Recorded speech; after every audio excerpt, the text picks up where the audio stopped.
Olá, boa noite a todos e a todas. Meu nome é Sidney Manuel Ferreira, editor do blog Tabacaria, idealizador do projeto Essas Mulheres, colaborador do blog Feminário Conexões e colaborador da revista cultural Debarge. Sejam todos bem-vindos, estamos começando mais um Essas Mulheres, que hoje vai receber a jornalista e escritora Bruna Meneghetti. Sejam todos bem-vindos. Daqui a pouco estamos começando a nossa live, aguardando a nossa convidada entrar.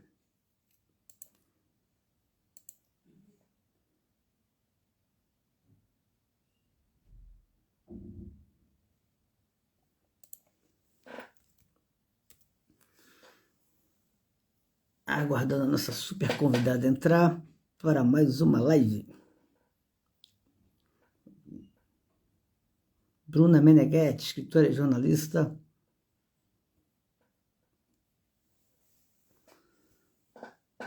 Colaboradora da Folha de São Paulo, da revista Tag, autora do livro O Último Tiro da Guanabara. Ó, nossa convidada já está aqui. Já vou te chamar, Bruna. Vamos lá.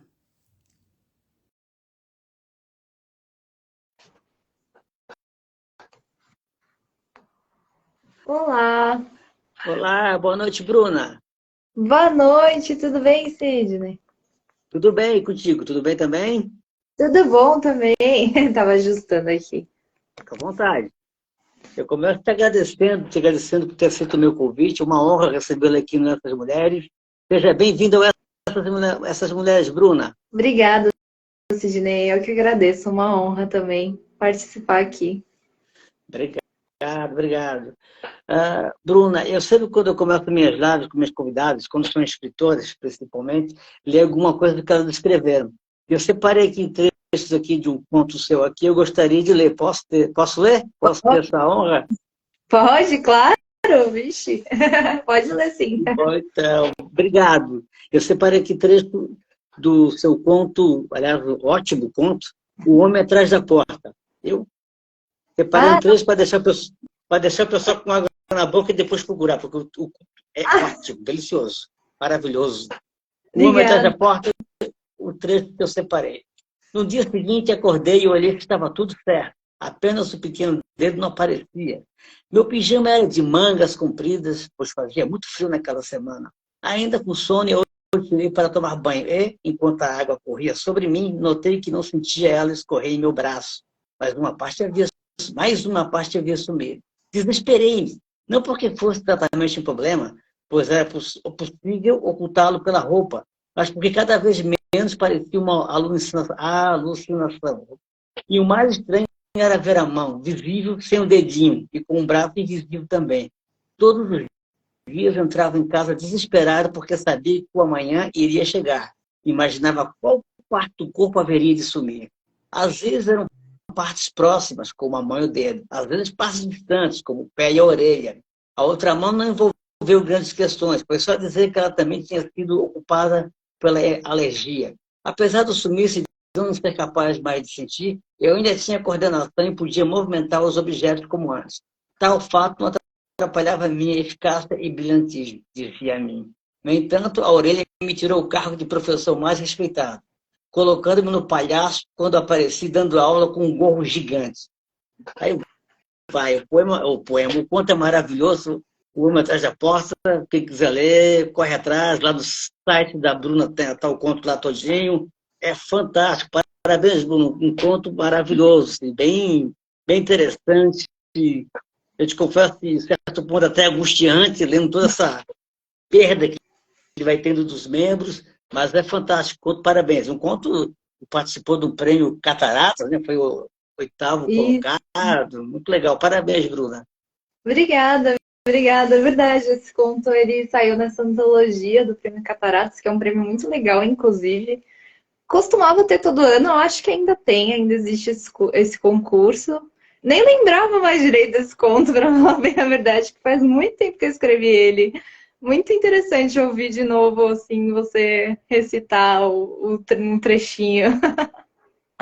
É um belo conto, vale a pena demais ler, ouvir todas as pessoas que estão na live, minhas amigas, amigos que estão aqui na live, que vão assistir depois, sempre um público que assiste depois, viu, Bolsonaro? Que assiste depois da live, corram atrás desse conto que é fantástico, vale a pena Sim, demais ler, viu? Bom, sim, vamos conhecer um pouco mais da Bruna. Bruna Meneghetti, escritora, jornalista e dramaturga, formada pela Faculdade Casper Libero, coautora, junto com o André Cáceres, né, jornalista e escritor também, do livro Corações de Asfalto, um retrato do trabalho nas ruas de São Paulo, pela editora Patuá, de 2018. Vamos falar desse livro depois. Também é autora dos livros O Céu de Clarice, Amazon 2017, e O Último Tiro de Guanabara, editora Reformatória 2019. Esse último livro foi ganhador do edital de 2018 da Secretaria Municipal de Cultura de São Paulo e do prêmio Bookel, falei certo? Isso, bom que eu... De Literatura de 2021.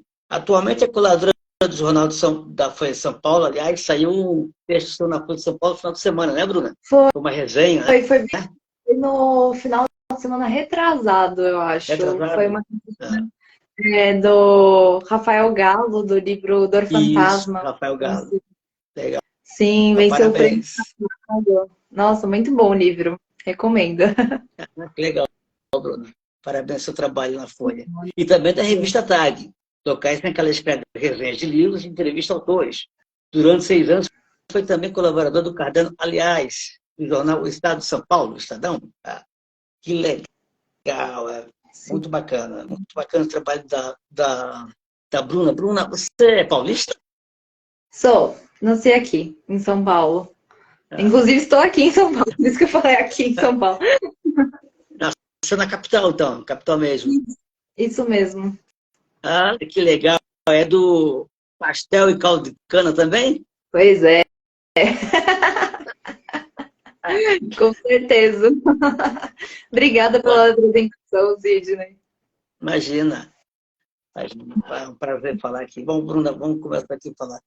Quero saber um pouco de você em primeiro lugar. Como é que você deu essa sua ida para o jornalismo? É uma coisa que você sempre queria, fazer jornalismo, cobrir literatura? Como é que foi seu início no jornalismo? Não foi um caminho tão direto assim, não. Eu acho que nada é muito direto, às vezes, na vida do escritor, do jornalista. O jornalismo surgiu porque eu queria escrever desde sempre, sabia que queria escrever. E não sabia muito bem o que fazer e escolhi a grade de jornalismo, assim. Olhei a grade de jornalismo e falei, nossa, todas as aulas que estão aqui eu quero ter.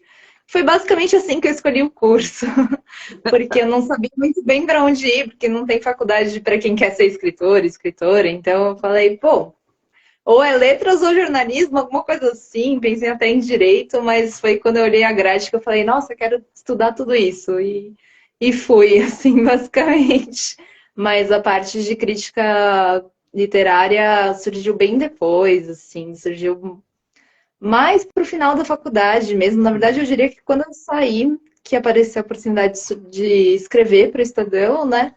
Eu sempre li muito, né? Sempre gostava de debater muito sobre os livros que eu lia e de ficar pensando, até escrevendo algumas coisas. Mas aí surgiu essa oportunidade e percebi que eu tinha... Nossa, eu gostava muito de fazer isso e que não podia mais parar, mas... De vez em quando ainda parava um tempo, agora eu voltei, inclusive. Que legal. Então, como você falou, você sempre quis escrever, então escrever uma coisa que você sempre gostou, imagino, né? Era aquele que você escrevia na adolescência diário, essas coisas, não? Eu sempre escrevi tudo, sempre escrevi conto, músicas até escrevia quando era criança, adolescente, mas enfim, né? Acho que todo escritor, né, toda pessoa que tem vontade de escrever, assim, ela sempre é uma pessoa que escreveu muito, assim, a história é bem parecida sempre, né, assim, sempre tem essa coisa de alguém que incentiva a leitura, seja um pai, um avô, uma mãe, enfim, uma amiga, uma professora, e aí você começa a escrever, aí começa a tomar gosto por isso. E quando não começa a escrever, sei lá, começa a fazer teatro, toma gosto por isso, começa a dançar, toma gosto por isso. Eu acho que as artes estão muito colocadas assim no ser humano, né? É muito comum a criança começar a entrar nesse mundo, se apaixonar e depois não sair mais.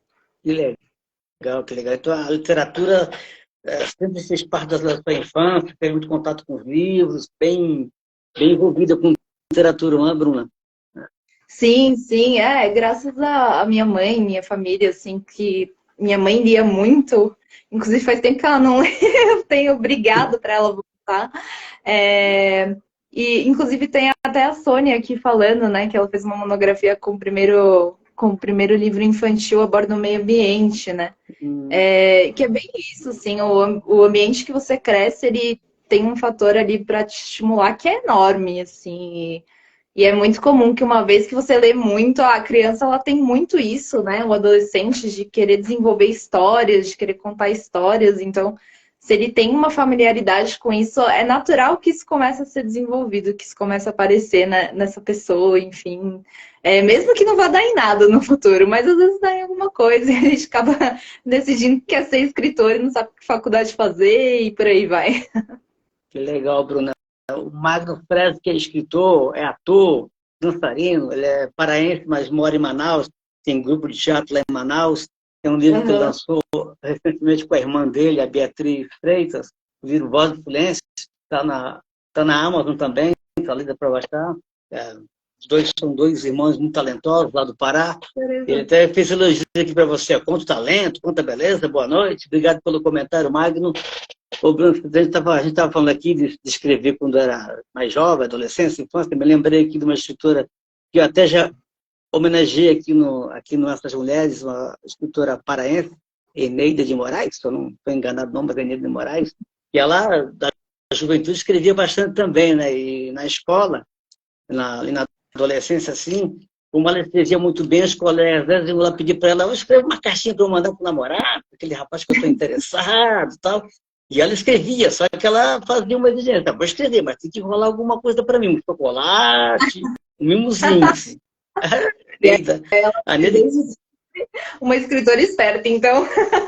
a Neida Moraes foi uma escritora, uma mulher espetacular, de uma consciência social incrível, consciência de classe. Era uma pessoa que vinha de uma família bem abastada, com muitos recursos, mas, como eu falei, tem uma grande consciência, deu de ombros para a riqueza da família, uma história maravilhosa, a Inês de Moraes. Viu?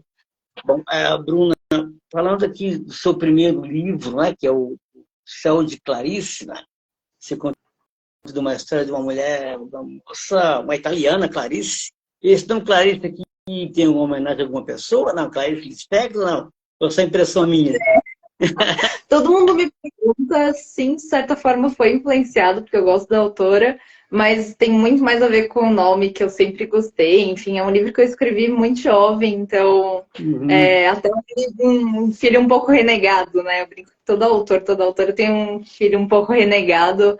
Esse é o meu filhinho renegado, porque eu escrevi muito jovem, nunca revisei, nunca fiz um processo de preparação do texto, que eu sei hoje, né? Eu sei que todo livro precisa passar por isso.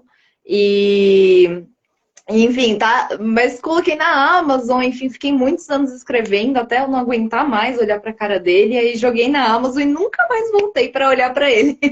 Mas tá lá ainda.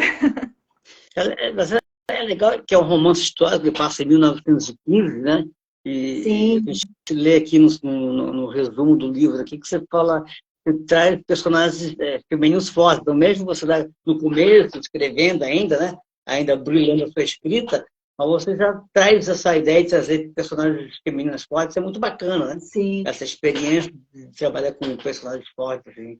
Muito legal, Bruno. Você se inspirou em alguém, alguma coisa assim, para ter essas personagens fortes, assim, femininas? Olha, eu acho que nos livros que eu lia sempre teve personagens femininos muito fortes, e isso foi uma coisa que eu sempre quis trazer para as minhas obras, porque, não sei, de alguma forma eu sempre tive essa consciência que hoje em dia é muito mais direta, mais consciente, digamos assim, de que é importante, né, você ter num livro autor, você ter personagens femininas fortes, protagonistas, ainda mais eu sendo uma mulher, sabe?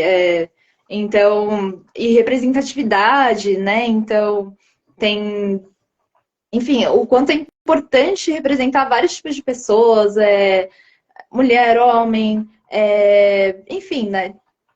Várias raças, várias etnias num livro.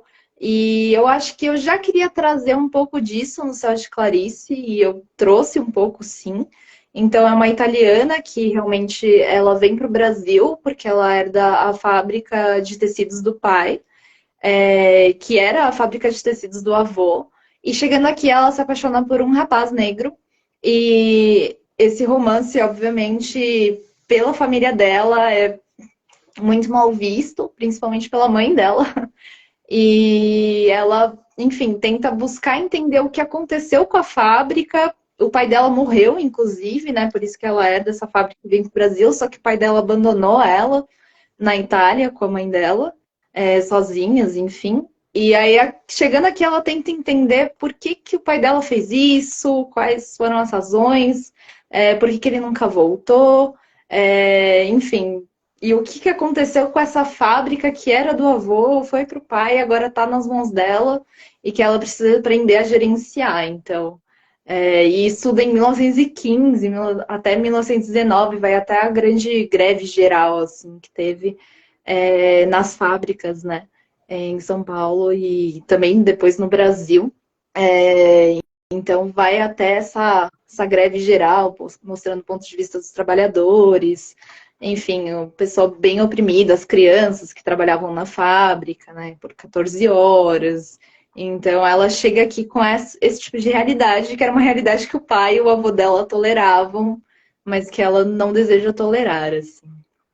Que legal, Bruna. Que legal, muito legal. Deixa eu aqui nos comentários que chegou aqui. A Elisa Lago, que é escritora, poeta, compositora, cantora lá do Maranhão. Minha amiga Elisa Lago, dando aqui uma boa noite. Boa noite, Elisa. Obrigado por estar aqui. A escritora Sônia Rosseto também botou um comentário aqui. Ó. Eu fiz pedagogia para ser escritora. KKKK. Vida é assim. A Camila Paladini falou aqui. Arrasa demais. Assina embaixo, Camila. O Magno Freze aqui falou, que amor assistir essa live. Obrigado, Magno Freze. A Sônia Rosseto escreveu aqui. Fiz minha monografia com o meu primeiro livro infantil, que você já tinha até falado, né? A bordo do meio ambiente. Muito legal. Muito legal. Falando de mulheres fortes, mulheres de personalidades fortes aqui, eu vou aproveitar para fazer um quadro que já é tradicional aqui nosso, Bruno, depois a gente continua falando dos seus livros, mais sobre você, que é o quadro já tradicional aqui das lives, o Alvo Essas Mulheres, na qual eu faço uma pequena homenagem a mulheres cuja história precisa ser resgatada, lembrada. Como eu sempre falo em toda a live, Bruna, a gente vive uma sociedade machista, eu diria até misógina mesmo, né? E a história é sempre contada pelo homem branco e heterossexual, né? E quando a gente vai falar de mulher, sempre fica em último escalão lá para baixo, é tida como louca, ou uma mulher de sorte, né? Você fala de uma mulher inteligente, como se fosse um ET, né? Uma mulher que fosse ali, presente, forte, né? E tudo isso. Infelizmente, eu não sou assim. Quem está falando aqui é um homem branco e hétero. Então, eu reconheço isso. Então, é importante falar que essas mulheres fizeram, o legado delas, mulheres que abriram caminhos, abriram portas, né? E colocando o pé na porta, quebrando portas, às vezes.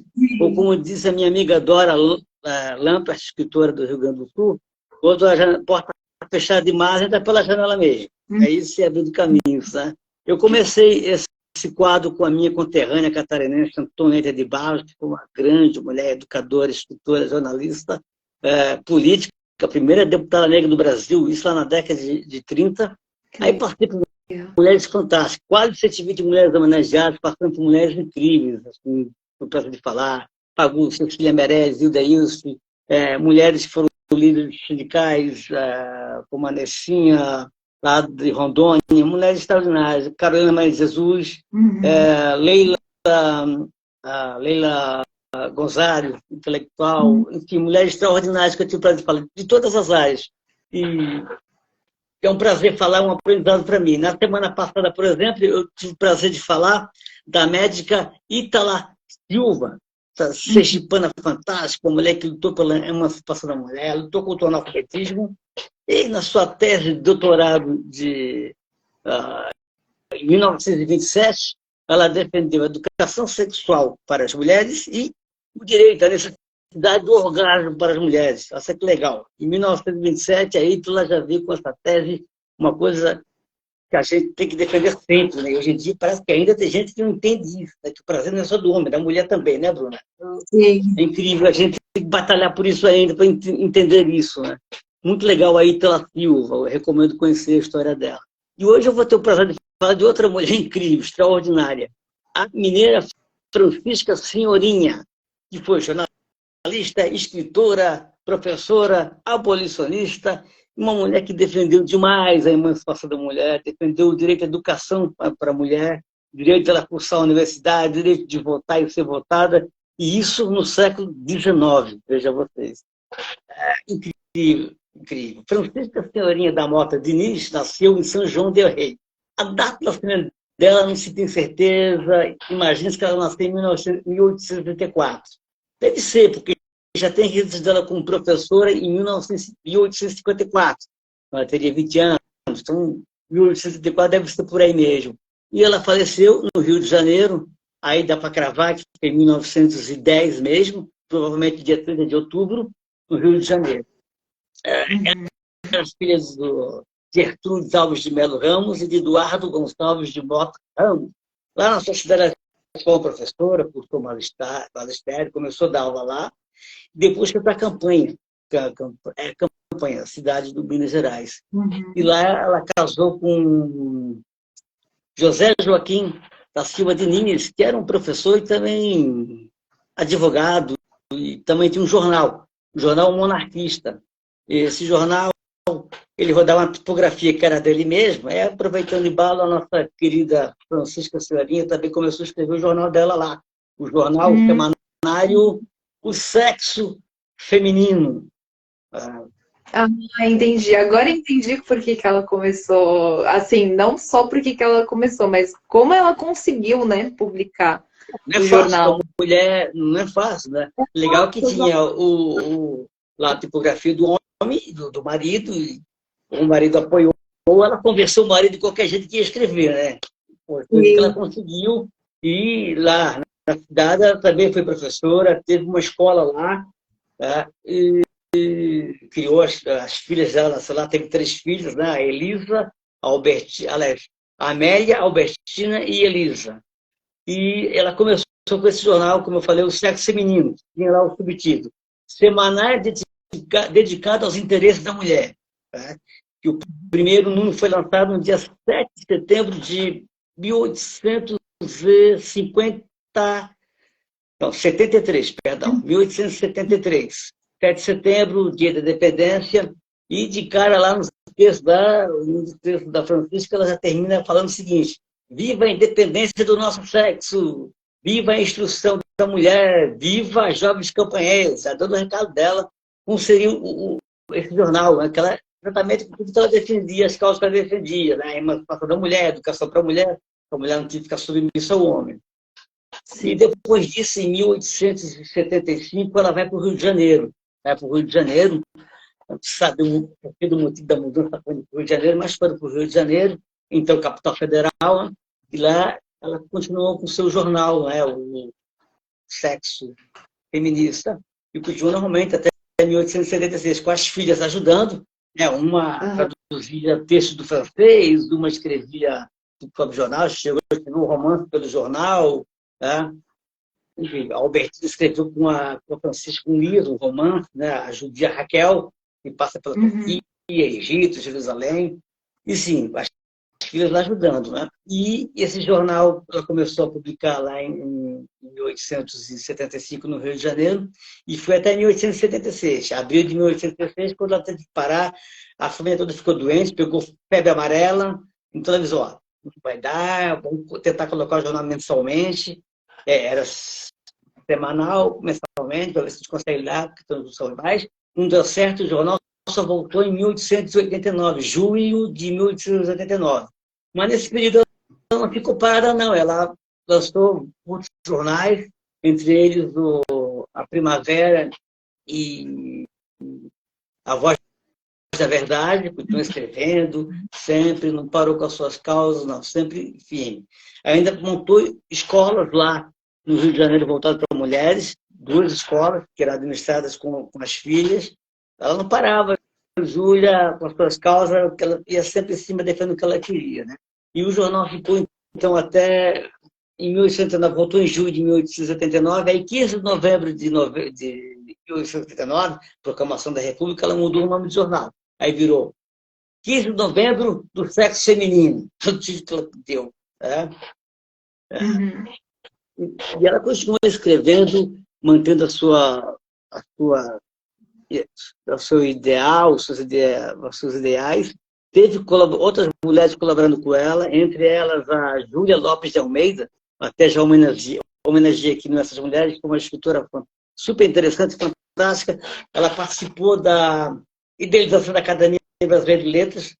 Quando chegou na hora quando foi fundada a Academia BL, os nossos nobres membros da BL deram as costas para ela. Não pode.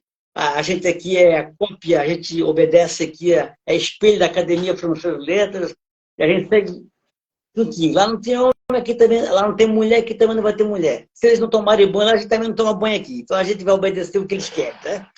E aí botaram o marido dela, o Filipe de Almeida e tal. E também a Narcisa Amélia, que é considerada a primeira mulher que trabalha como jornalista profissional, uma escritora fantástica, também já homenageei aqui. Ele continuou com esse trabalho, como eu falei, foi até 1890 o jornal. A gente tem autores que falam que foi até 1893, mas se tu procurar lá no arquivo da BN, só tem até 1890 os números lá na que é? Hemeroteca, perdão, isso, obrigado, Bruno. Hemeroteca digital da Biblioteca Nacional, a gente só vai encontrar até 1890. Mas, enfim, importante, todo esse trabalho que a Francisca fez, lutando pelas mulheres, um trabalho espetacular. Você tem uma ideia do que ela disse, do que ela pensava, eu separei alguns trechos de textos que ela escreveu durante o seu trabalho como jornalista. Um deles é o seguinte: ó, é tempo de olharmos atentamente para a nossa situação. Que papel representa a mulher na sociedade? Quando filha, quando mãe, esposa e viúva, sempre monitorada, oprimida e dominada desde o primeiro até o último homem. Outra, queremos a instrução pura para conhecer os nossos direitos e deles usarmos em ocasiões oportunas.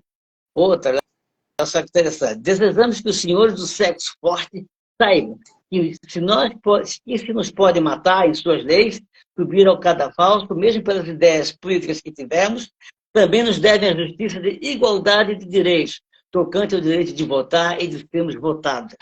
Incrível. Francisca foi uma mulher extraordinária, com posições firmes, fantásticas. É dessas mulheres que abriram o caminho para essas conquistas que as mulheres foram tomando com tanta luta, né, ao longo do caminho, passando pela Berta Luz, com o feminismo lá na década de 20 e 30, que conseguiu finalmente que a mulher tivesse direito de votar e ser votada, passando por outras feministas fantásticas, como a Leila Gonzalez, que eu falei anteriormente. Francisca seria uma mulher que vale a pena conhecer, vale a pena falar dela. Francisca Senhorinha, presente. Se quiser fazer um comentário, fica à vontade, Bruna. Pois Sidney. Nossa, achei muito interessante, inclusive, você falando mais sobre ela, né? Quando você comentou comigo que ela seria homenageada hoje aqui, fiquei muito feliz, assim, não conhecia, fui pesquisar e fiquei muito feliz, porque, bem, por tudo isso que você falou, né? Era jornalista, escreve, inicia sua carreira como também escritora, luta pela educação das mulheres, abre escolas, enfim, atua como professora, e acaba participando e sendo, né, uma voz muito atuante na formação do feminismo aqui no nosso país. Então, é uma personagem riquíssima, né? Até fui dar uma olhada também no livro dela, que conta de uma certa forma, né, também um aprisionamento da mulher, só que no Oriente, e que eu acho que devia refletir muito nela aqui, né, nas condições dela no Brasil. É claro que era uma mulher branca também, de classe média, com muito mais liberdade do que, enfim, outras mulheres da época que eram pobres, enfim, negras, mas que consegue fazer um grande barulhão, né? E ser atuante nesses jornais. E às vezes eu estava lendo também, né, quando você falou, tipo, às vezes até com coisas contraditórias, né? Porque ela defendia muito a família, a religião. E aí você fica, nossa, mas como alguém que, né, é uma voz do início do feminismo no Brasil vai por essa vertente, e aí tem outros pesquisadores que falam que era uma forma dela se aproximar do público dela, que era uma forma das pessoas ouvirem o que ela tinha a dizer, porque senão nem iriam ouvir. E eu fico imaginando que pode ser isso mesmo, né? Às vezes é difícil você saber exatamente o que um personagem, uma pessoa, né, daquela época, aliás, pensava. Na verdade, o que sobra é esse personagem que a gente cria hoje em dia. E achei muito curioso saber sobre ela. Nossa, bem interessante. E é curioso que eu nunca tinha ouvido falar. E mesmo tendo feito faculdade de jornalismo, mesmo sempre olhando, né? Que nem a Julia Lopes de Almeida, eu fui numa exposição da Biblioteca Nacional, acho que, na verdade, na Mário de Andrade, Foi na Mário de Andrade. E tinha a Julia Lopes, tinha várias pessoas lá, mas eu não me lembro de ter visto a Francisca Senhorinha. Então, o quanto que uma pessoa que lutou tanto e que tinha uma voz tão atuante e foi enfim, a precursora do feminismo aqui no Brasil, foi apagada historicamente, né? Mesmo tentando fazer muito barulho e mesmo conseguindo fazer muito barulho. Então, é meio bastante triste, na verdade, mas muito importante que você tenha trazido ela aqui para essa live hoje e tá com esse projeto, né, de sempre trazer sobre mulheres que foram importantes. É bem legal mesmo. Obrigado, Bruna. Eu sempre falo em toda live, isso aqui para mim é um quadro prazeroso demais. É trabalhoso, é a pesquisa que você tem que fazer. Não acho que o cuidado que eu tenho, eu sou muito chato, eu pesquiso, tomo muito cuidado, mas é muito prazeroso chegar aqui e falar de que as mulheres fizeram. A Francisca não é a única, já trouxe mulheres aqui, é impressionante, assim, nessa época mesmo da Francisca, trouxe outras mulheres que levantaram bandeiras, assim, num período tão difícil como da época dela, viram camisa, é impressionante, assim, é maravilhoso falar dessas mulheres, muito legal falar da Francisca. Pegou uma coisa interessante, você lembrou que ela é uma mulher branca, na verdade isso é claro que faz alguma diferença, né, da espaço que ela tem, não é fácil. A última mulher que eu homenageei, que eu falei da Ítala Silva, médica, era negra, né? Uhum. Você imagina, então, todo o trabalho que ela teve, tanto pela emancipação da mulher, com o trabalho que ela fez como médica, né, na tese dela, mas o que ela sofreu, né? Além de ser mulher nordestina, ainda de ser negra. Imagina o que ela sofreu, a opressão que ela sofreu. Também é importante a gente lembrar tem essa diferença, né? Infelizmente, Sim. que a pessoa é branca e negra é triste, mas a gente tem que fazer essa distinção, né? E muito legal você falar como desde do curso de jornalismo você não conheceu, me lembrei de outra jornalista que entrevistei, viu? Uma jornalista carioca, a Maíra Gomes, hoje é escritora infantil, e eu me lembro quando eu fiz entrevista com ela, eu homenageei a Eugênia Moreira. Não sei se você conhece a Eugênia Moreira, ouviu falar? Moreira, pelo nome, acho que não, mas... Que é difícil, ela também lá do começo do século passado, e foi uma mulher extraordinária, jornalista, escritora, uma mulher também de uma consciência social de classe fantástica, assim, também muito ligado às artes, teatro. Ela é mãe do jornalista Sandro Moreira, um jornalista famoso no Rio de Janeiro, que cobria esporte, e a avó da jornalista Sandra Moreira, foi jornalista da Globo, faleceu precocemente, e também da Sandra Moreira, e também da jornalista Eugênia Moreira, que é o mesmo nome dela, uma jornalista também super conceituada, já foi diretora de jornalismo da Globo News e tal, e ela também, quando eu falei, todo o curso de jornalismo, eu também não conhecia a Eugênia Moreira, né? Lembro que ela falou isso para mim, que lamentava que não tinha ouvido falar da Eugênia Moreira. E a Jean também foi uma mulher fantástica, assim. É importante ter esse resgate. Eu não sei se nos cursos de jornalismo tem cadeira de história do jornalismo, alguma coisa desse tipo. Se não tem, deveria ter, imagino eu, para resgatar essas histórias, né, Bruno? Entender o que uma dessas mulheres ali abriram espaço no jornalismo, contando, defendendo bandeiras, né? Seria importante. Muito importante mesmo. Pois é, ainda mais que... E quando, assim, na faculdade que eu fiz, falava um pouco disso, mas o que chega muito pra gente é dos homens sempre, né? Então, enfim, é lógico que a quantidade de mulheres que tinha antigamente jornalistas era muito menor, porque justamente elas nem conseguiam atuar como jornalistas, porque os lugares, né, enfim, os próprios homens não deixavam, que nem a Francisca Senhorinha, eu acho que ela teve até um grande apoio, e fica visível isso agora, né, do marido para conseguir escrever e conseguir ter esse jornal. Então, é uma invisibilização muito grande, né? Porque eles eram os dominantes e acaba que respinga na história e chega até a gente, né? E esses nomes acabam ficando muito esquecidos, por mais importantes que tenham sido. É muito importante esse trabalho de visibilização mesmo dessas personagens femininas, dessas pessoas que foram, enfim, né, essenciais para algo acontecer, né? E naquela época o jornal tinha, hoje ainda tem, né? Mas naquela época era muito mais, tinha uma forte influência política, né? Nas pessoas mesmo. Até estava lendo que a Francisca Senhorinha, o jornal do sexo feminino que ela editava, que você falou, o próprio Dom Pedro lia, né? Enfim, a Princesa Isabel lia, recebiam o jornal. Verdade. Então, Verdade. é uma enorme, né? Quando assim, não, a gente tem que botar sempre com as lentes do passado, né? Porque tanto para o bom quanto para o ruim, né? E uma das coisas boas é que imagina a Princesa Isabel ou Dom Pedro lenda que, poxa, né? As mulheres precisam ter direito ao voto, né? O quanto isso era importante, assim, para a época. Bem lembrado que você falou do Dom Pedro II, da Princesa Isabel, que lia um jornal, para entender como o livro, como o sucesso da Francisca, como tinha penetração o jornal da Francisca, né? Que até na corte, lá, Dom Pedro II e a Princesa Isabel liam, né? Eram assinantes do jornal. Bem interessante.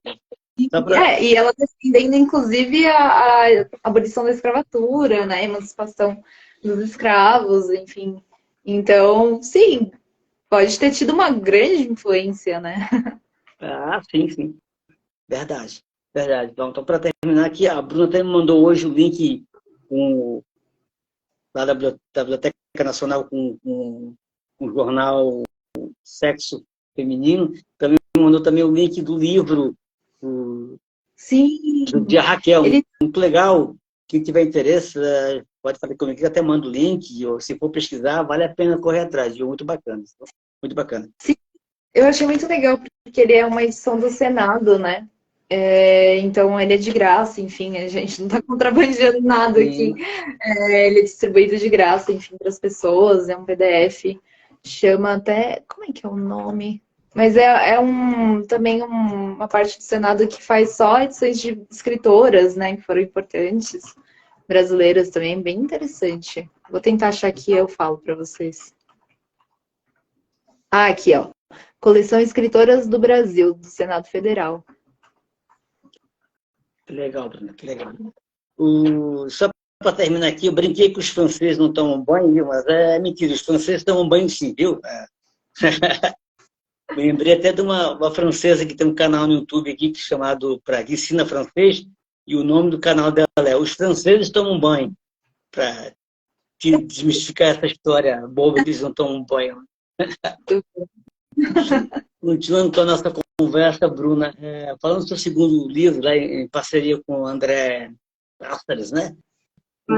Corações do Asfalto, que vocês contam a história de 8 trabalhadores, de 8 pessoas que trabalham na rua, né? Interessante isso. Como é que foi a seleção desses trabalhadores? Conta pra gente. Como é que foi essa experiência?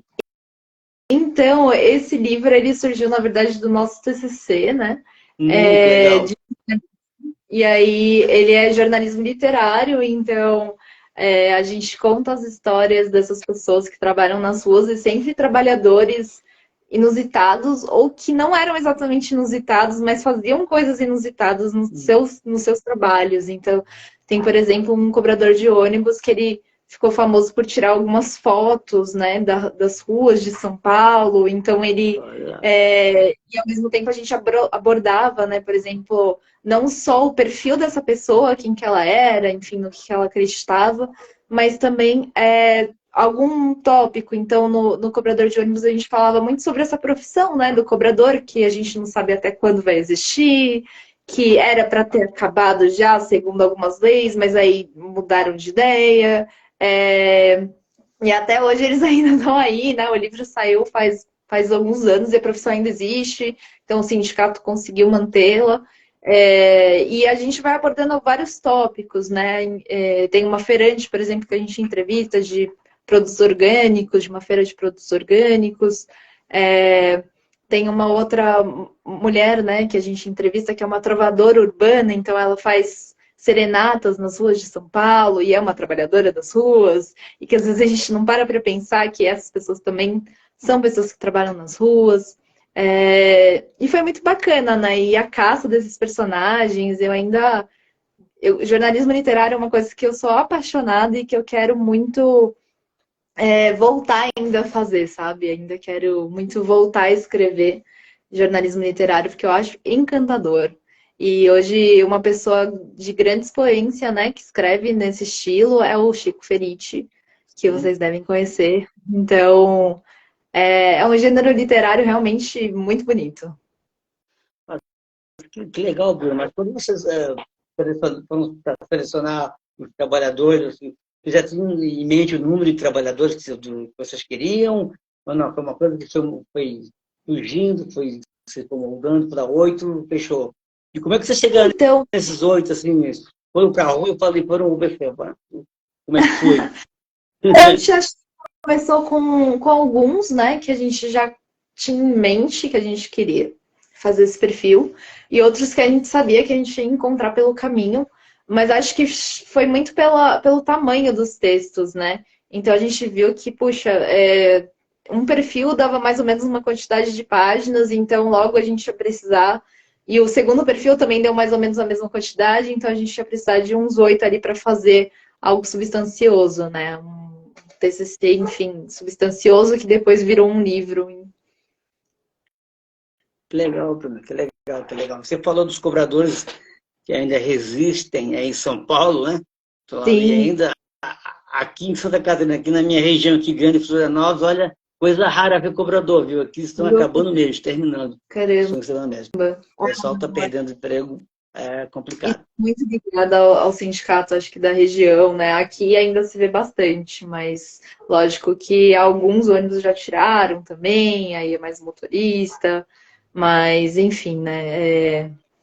Enfim, eram pautas que surgiam no livro, né? Então, da feira a gente falava dos produtos orgânicos, fazia até uma estimativa, né? De que com os produtos dos carrinhos daquela feira dava para chegar até uma cidade, se você enfileirasse, assim, dava para chegar até uma cidade do interior de São Paulo, que agora eu não me lembro qual que era. Então, alguns dados assim, meio Gaitalize, sabe, que ele faz nos livros dele, de jornalismo literário também. E que a gente gostava muito de fazer essas associações, assim. É muito legal o trabalho que você e mais o André fizeram, de ouvir essas pessoas com suas histórias, né, com o que eles fazem. É muito bacana, é muito rico isso, né? O pessoal acha que o Sim, pessoal está na rua que não tem nada interessante, que é só às vezes tratado de respeito, até de forma invisível, né? Quando nem olha para a cara da pessoa, né? É muito importante quando você traz essas pessoas, dá rosto para essas pessoas, é muito bacana. Legal, parabéns, Bruno, para você e o André, muito legal isso. É obrigada. importante isso, de tirar essas pessoas da invisibilidade, né? Até lembrei de um professor, não me lembro o nome dele, Bruno, mas é de São Paulo aí, que ele fez um trabalho, ele é de uma universidade, fez uma pesquisa, aí ele se disfarçou de faxineiro na faculdade Uhum. para observar como é que o pessoal tratava os faxineiros. Ele disse que ficou totalmente visível. Ninguém falava com ele, ninguém reconheceu ele. Totalmente visível, ficando ninguém na bola. Impressionante isso, né? Ele é um professor, um doutorado, sei mais o quê, carreira, virou faxineiro, o pessoal não nem olhava para ele, né? Viu como são as coisas, né? Como é perverso o ser humano, né? De ignora as pessoas, como se não tivesse dentro do ser humano ali.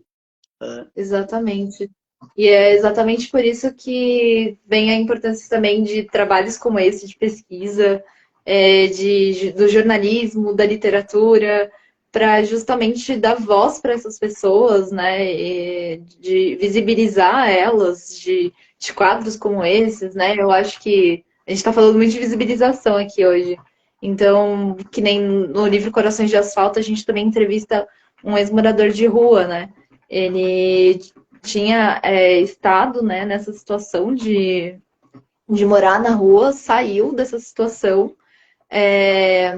e hoje, enfim, né, inclusive faz tempo que eu não falo com ele, mas ele conseguiu sair por causa de um projeto social, que é a revista Ocas, vendia essa revista, e aí a gente conta a história dele, que é uma história também cheia de muitos buracos, porque muitas coisas ele não se lembra, justamente por causa da situação de vulnerabilidade que ele viveu.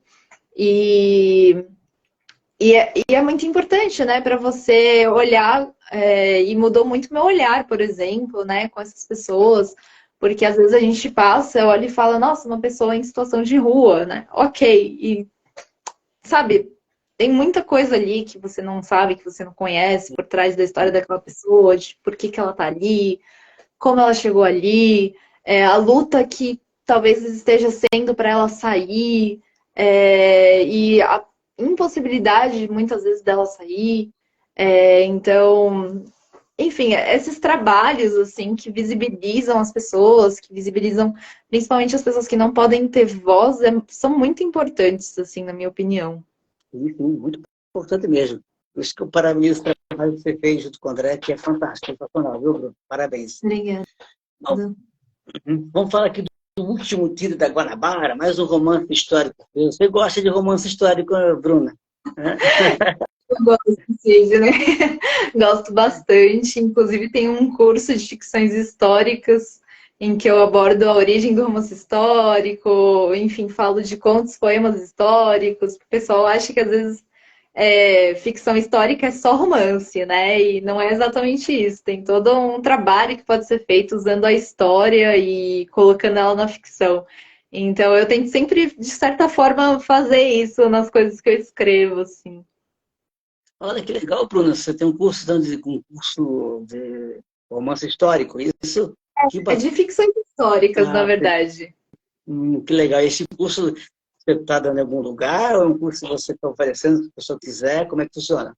Então, eu ofereço online, né? E agora Legal. vai ter uma nova turma em setembro. Vai começar em setembro, todas as terças, das 7 às 21, online, então a pessoa pode participar, que nem a gente aqui está participando, e pode depois ver as aulas gravadas, né? E vai até. São cinco aulas toda terça, e vai até a primeira semana ali de outubro. E aí eu conto sobre ficções históricas, aviso, falo para as pessoas como começou o romance histórico, e incentivo também a produção de um texto de ficção histórica, que pode ser um trecho de um romance, um conto ou um poema histórico, ou que tenha traços ali, né? Seja inspirado em história. E aí, na última aula, a gente analisa juntos a turma e tudo mais. Bem bacana.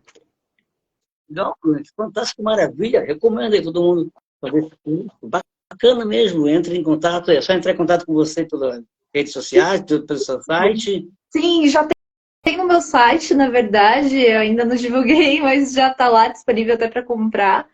A turma é de 20 alunos no máximo, então quando passa desse limite, aí eu fecho.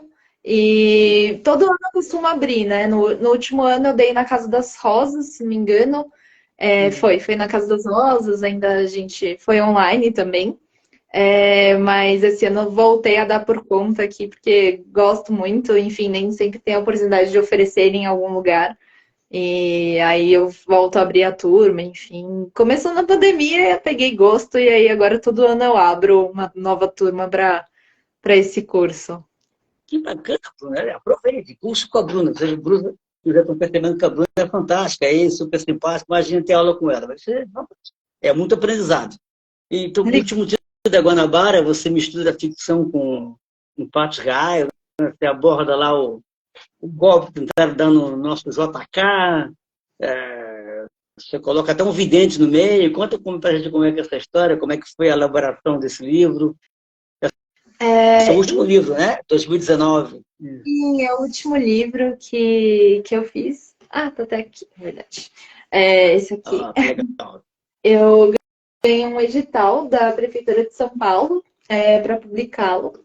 Esse edital não existe mais, ele durou 2 anos somente, mas me permitiu a publicação desse livro, porque já tinha começado a escrevê-lo, e enfim, né, faltava uma grande parte para terminar, mas a ideia era justamente falar dessa tentativa de golpe que o Juscelino Kubitschek sofreu em 1955, pelo Carlos Luz, né, que foi o presidente que ficou menos tempo na presidência do Brasil, então ele ficou 4 dias, se não me engano, 4 dias e meio na presidência do Brasil.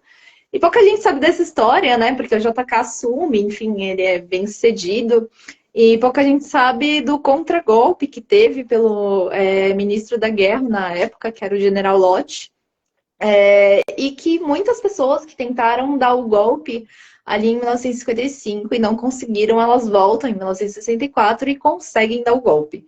Então, é um pouco realmente premonitório o livro, né? Tanto que tem o Vidente Isaías, que é a criação minha, obviamente. E ele teria sido contratado pelo JK para ajudar o JK, o Juscelino, né, a impedir esse golpe. E ele faz uma série de previsões, e uma delas é que se ele não conseguisse impedir esse golpe, o país ia entrar em vários anos de sombras, né? Vários anos de terror ali. E aí ele consegue, enfim, impedir, é óbvio, né? O JK assume, enfim. Mas a questão é como ele consegue, né? Enfim, como ele usa as previsões dele. E aí eu gosto muito dessa brincadeira, né? De imaginar dos bastidores na política, mas também colocando personagens femininas fortes. Porque quando a gente olha para essa história, você nunca escuta falar sobre essas personagens femininas, né? Mas elas com certeza estavam lá, né? As mulheres sempre existiram, sempre influenciaram a política de alguma forma, né? A gente vê pela Francisca Senhorinha, que nem você falou aqui nessa live, o quanto ela pode ter influenciado a política do país com a publicação do jornal dela. Então, eu imagino que se a gente não conhece de mulheres que influenciaram ali e que tiveram até papéis decisórios, é porque talvez isso não chegou até a gente, talvez essas pessoas tenham sido invisibilizadas. E aí eu imagino toda uma série um grupo de mulheres que realmente atua para ajudar o JK, para ajudar esse vidente, e que é meio que essencial assim também para fazer com que o JK assuma e para fazer com que o contragolpe do General Lott seja bem sucedido. Uhum. O General Lott, que foi daqueles casos raros de militares que eram legalistas, né? Ele era um cara... Exato. Legal. Ele foi até candidato a presidente do Brasil. Desculpa, interrompi, perdão. Não, imagina. Não, exatamente. Ele defendia a democracia com unhas e dentes, né? E você ia falar que ele foi candidato, né, à presidência do Brasil? Sim, aí perdeu para o Jânio Quadros. Exato. Lá em 60, 70, o Jânio Quadros assumiu e logo em seguida renunciou. Aí ali já começaram a querer fazer um golpe, lá em 61. Aí teve um movimento contra o golpe, o Brizola, lá, que era governador do Rio Grande do Sul, fez um movimento incrível lá em Porto Alegre contra o golpe, aí os militares deram uma recuada. Aí em 64 não teve jeito, né? Sim. Pediram o Goulart de assumir e com tudo que a gente sabe, toda aquela tristeza da ditadura militar. É muito legal você falar desse episódio lá com o Kubitschek, né? Um país que não falta golpe, né, Bruna? Brasil que não falta golpe, né? E é muito legal você falar das mulheres trazer as mulheres também nessa história, porque certamente elas estavam lá, invisíveis como sempre, que sempre os homens escondem, né? Tentam tirar o papel das mulheres, elas sempre estão lá, sempre presentes, sempre lutando. Muito legal, parabéns, Ju, muito bacana isso. Bruna. Obrigada. Obrigada, Último Cid. trio da Guanabara, que legal. Exatamente. Esse livro, quem quiser comprar, quiser adquirir, ainda consegue pela editora, com você? Como é que funciona, Bruna? Sim, ele tem pela editora Reformatório, você pode comprar direto no site da editora Reformatório ou comigo mesma, que eu também tenho alguns exemplares e posso autografar, quem quiser autografado, enfim. Eu envio, inclusive estou para enviar vários para o correio, eu esqueci de mandar para algumas pessoas que pediram, mas enfim, de tempos em tempos eu reúno uns 4, 5 e mando, e aí quem quiser pode comprar comigo também. Que legal, que legal. Deixa eu ler algumas mensagens que eu passei aqui. Deixa eu ver aqui. Tá, esse aqui eu já li, tá aqui. A Sônia falou assim, a Sônia Rosseto, a escritora, falou, você ainda é tão jovem, Bruna. Aí, ó. Então, a Cíntia Meneghetti, você é parente seu, Bruna? É. Sua mãe? Sim, minha mãe está prestigiando. Mãe não pode... Seja bem-vinda, Cíntia, mãe da Bruna, mãe orgulhosa da Bruna, uma filha tão talentosa. Ela escreveu aqui, o Céu de Clarice, lindíssimo, meu predileto, aí, o predileto da Cíntia, da mamãe. Que legal. Obrigado pelo comentário, Cíntia, seja bem-vinda. A Maria do Carmo Silva, que é escritora, poeta, professora também, lá da Bahia, talentosa, boa noite a todos. Obrigado, Maria do Carmo, seja bem-vinda. A Camila falou, quero ler. Imagino que é um dos 3 livros aí, ela quer ler. Legal. Minha tia aqui dando boa noite, obrigado, tia Sueli. A Maria do Carmo que escreveu mais uma coisa aqui, a nossa escritora baiana. Excelente este quadro que você apresenta a trajetória de tantas mulheres guerreiras. Imagina, Maria do Carmo, é um prazer para mim, como eu falei, é um aprendizado, prazeroso. Aí o André Castro, falamos tantos dele, escreveu aqui, ó, Bruna é fabulosa, uma das grandes vozes da literatura contemporânea da crítica do jornalismo. Assina embaixo, André. Olha só, os dois. Que legal. A Sônia... Oh, desculpa, você falou alguma coisa, Bruna? Perdão. Não, nada, não. Tá, eu falei, os dois com saco. Brincadeira. A escritora Sônia falou aqui, agora meu livro A Panela Encantada está inserido nos livros didáticos. É o programa Paz, Pacto pela Alfabetização do Espírito Santiago. Santiago, Espírito Santo. Uhum. É o nosso governo valorizando os escritores da terra. Que bom, Sônia, parabéns. É isso, tem que Espírito Santo, né? Que bom, é isso mesmo, tem que valorizar. E a Sônia falou, aqui também a nossa academia feminina foi fundada em 1949 por todos os homens. Não aceitar mulheres na Academia do Espírito Santo. É impressionante, hein? Bem comum, né? Uhum. A Silvia Grijó, que também é escritora, contadora de histórias lá de Manaus, dando aqui parabéns pela entrevista. Obrigado, Silvia. Sou um cara felizado. Nós de entrevistar mulheres como a Bruna é fantástico, um aprendizado. E a Sônia falando que é vinho. Isso é bom, mano. Obrigado aqui. A Maria Luísa, que também é do Amazonas, dando aqui boa noite para mim e para você, Bruna, escritora também. E a Sônia falou, aqui já acabou essa profissão, deve estar falando dos cobradores de ônibus. É complicado. Deve ser. E a Silvia Grijó mandou mais uma mensagem aqui. Que legal, Bruna, adorei seu trabalho de jornalismo literário. Legal, trabalho bonito mesmo da Bruna. A Maria do Carmo mandou mais uma mensagem. Parabéns, Bruna, pela excelente explanação. Satisfação em conhecê-la. Que legal. A Sônia Rosseto com mais uma mensagem. Parabéns, Bruna. E assim que a mamãe da Bruna, mamãe orgulhosa, falando parabéns, Bruna. E mamãe orgulhosa com muita justiça, porque tem que estar orgulhosa mesmo. A Bruna é uma profissional fantástica. Obrigado a todo mundo que está aqui na live. Bruna, você também é dramaturga, tem uma peça que você escreveu durante a pandemia, né, que foi ensinado online. Sim. Aqui, até marquei aqui. Para Infanto Juvenil, o livro de todas as respostas. Conta como é que foi essa experiência de uma peça juvenil, online, como é que foi? Nossa, foi muito legal. Foi, por ser online, né, foi quase como fazer um roteiro também, né? Porque foi pensado para o audiovisual, né? Então, além de dramaturga, fui roteirista também, né, nessa peça. Fui chamada por esse grupo de artistas de Campinas. Eles também ganharam um edital, né? E eu já conhecia a atriz, a Bruna Munhoz. A gente já tinha feito teatro juntos na época do colégio.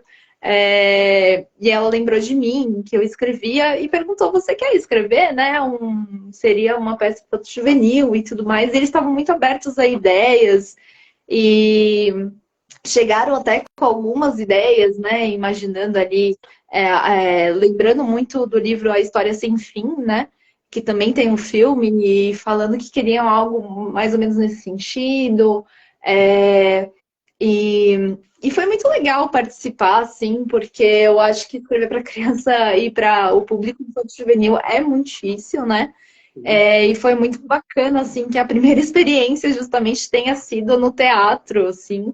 E a gente imagina a história dessa menina, Elisa, que foi muito inspirada nas coisas que eu passei, enfim, Que legal. como eu falei pra você, né, no começo da live, que muitas pessoas passam de o que é você quando crescer, né? Uhum. E a Elisa, ela tem essa questão enorme dentro de si, normal, ela é uma adolescente ali que tá precisando de descobrir, e ela entra no mundo da fantasia para tentar descobrir o que ela quer ser quando ela vai quando ela crescer, né? E lá ela busca essa resposta, enfim. E essa resposta, em tese, estaria no livro de todas as respostas que ela tem que buscar lá dentro do mundo da fantasia. E aí, enfim, a peça está online, ela foi gravada e quem quiser assistir também está no meu site. Quem quiser assistir, está disponível ainda. Que legal, Bruna. Que legal. A Sônia escreveu aqui: Bruna, você vai longe. Escreveu também. A Bruna deve ter começado a escrever desde o ventre da sua mãe, que é tão novinha e já tem. A Bruna é talentosa, isso não leio. Bom comentário. E já fez tanta coisa, a completou aqui. Que legal. Obrigado, Sônia, pelo comentário. O Bruno, é muito legal você falar dessa. Você me falou baseado nas suas próprias experiências, mas que passa todo adolescente, né? Que não é fácil chegar na cidade, assim, já ter certeza do que é da vida, o que vai fazer, mesmo para decidir vestibular, como você falou, que não é uma coisa fácil, mas a pessoa fala: chega lá, decide, pronto, acabou. Não é. Às vezes vai até mudando pelo andar da vida, até muda, acaba tomando outra direção, porque não são decisões fáceis, decisões fáceis, né? E essa fase da adolescência é uma fase realmente de muitas dúvidas, né? Não só a questão de profissão, do que você quando crescer, mas da pessoa, a sua própria identidade, né? Um momento de muitas mudanças do corpo, né? Fase da criança para o adulto. São muitas dúvidas, muitas descobertas. Então, essa dificuldades surreais é legal se escrever uma peça de diálogo com a garotada que fala sobre essa experiência. É muito bacana, Bruna. Parabéns, muito legal. Muito legal pois mesmo. Assim. E você está louca para ter outra experiência assim para escrever? Já tem Nossa, a escrita como dramaturga me abriu muita vontade de voltar a escrever para teatro, né? Eu amei, assim, que essa experiência teve muito de teatro de sombras. Então ficou uma coisa visual muito bonita, sabe? E o teatro de sombras é algo muito antigo também, né? Existe, nossa, desde a antiguidade.